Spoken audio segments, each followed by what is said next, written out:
beginning, I feel like the plays that we learned last year, I still know them. So everything looking pretty good right now. But I mean, the talk playing Mike linebacker again. I know you did that in the spring, and still some people thought, well, maybe he's just cross-training. But Coach Fisher's made it very clearly yesterday. You are Mike. How's that going? It's pretty good. I feel like that Mike is a guy that can make a lot of plays, and I feel like that's what Coach Jimbo brought me here for, to make plays, and that's what I'm gonna do. Get out there, work hard, run around, bring energy to the team, make plays.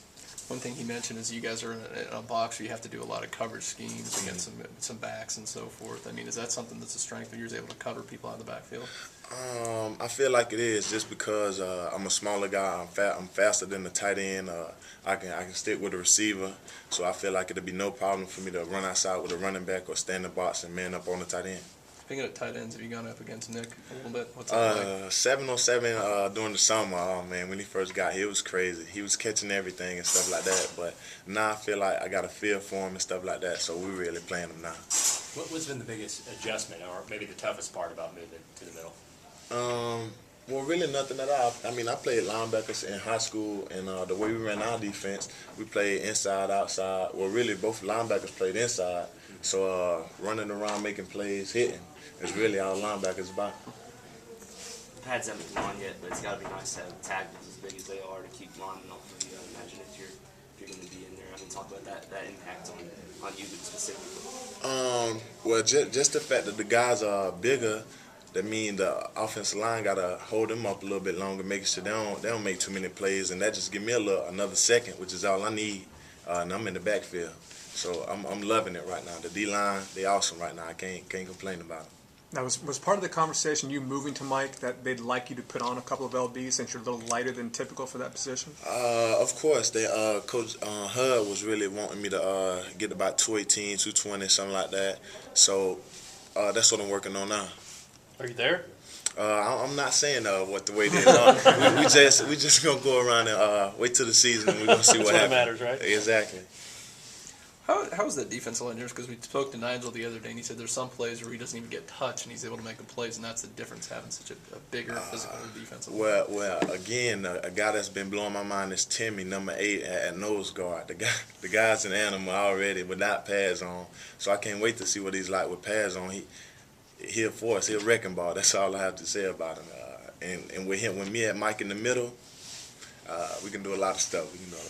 When did you notice him? Was it the first 5 minutes? I mean, when did you? Obviously, you noticed him just walking by. Yeah. But I noticed him the first time, like Badham said, when I just ran clear through a gap.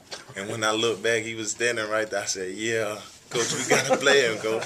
So I have to say, when he hold him up, you know you're gonna be free. Because I mean, he was a highly rated kid coming out of high school, but it's so different. I mean, a lot of kids are highly rated, and it doesn't translate. I feel like the ratings are correct. It probably should have been rated higher. Right.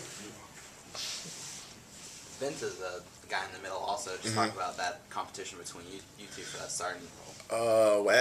It's everybody's competing for a spot. You know, we got a lot of depth this year or whatever. So I feel like we are competing, but at the same time we're working together competing. It's not like he holding information back, like, it's like, okay, Telvin, you can get better at this. Like, we was in the film room today. Last year, everybody sitting in the film room kind of quiet, just the coaches talking. Today, everybody leaning over, whispering to each other, talking to each other, getting each other better. So at the same time, everybody want to get on the field and compete. But at the same time, we're a team, and everybody want to get the same thing, which is a national. Telvin, do you think it could ever turn into something where, based on a situation, based on a package, the differences between you guys?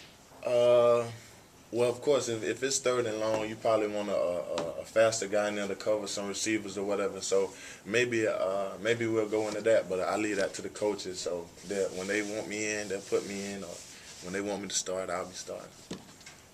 I assume you still want to be on kick coverage? Of course, special teams is something I love. I feel like the crowd just gets everybody hyped, and then you go down there and make a play. Special teams, man, it's very special to me. But obviously, last year you weren't the starting middle linebacker. This year you probably will be or could be. So that doesn't affect your mindset at all or their mindset at all? Nah, just because in high school I played special teams and I keep going back to high school and stuff like that. But at the same time, I feel like I can do both.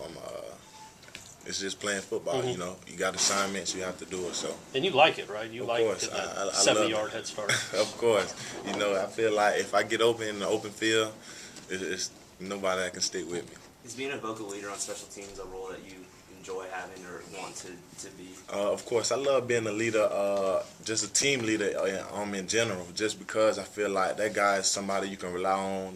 When the team down, he can pull them up. In tough games, you know, when we down, say an NC State type of game, the team leader, that guy that's talking, can pump the team up and keep them going. So that's who I want to be. Which Valdosta guy talks or Lowndes guy talks more on the field when you and Greg are out there?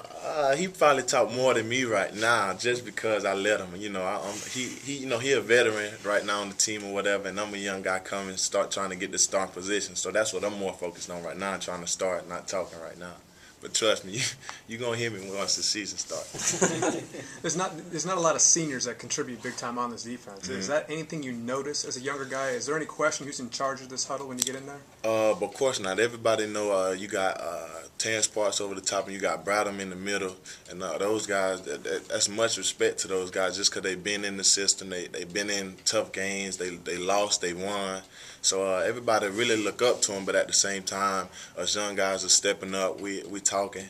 So I feel like we do have leadership, but at the same time, everybody is contributing to leadership on the field. Away from the field, Nigel's kind of a quiet guy, but what is he like on the field? Does that change? Does he See, away from the field is what y'all say he quiet. He not quiet. Trust me, man. Those goals be showing all day.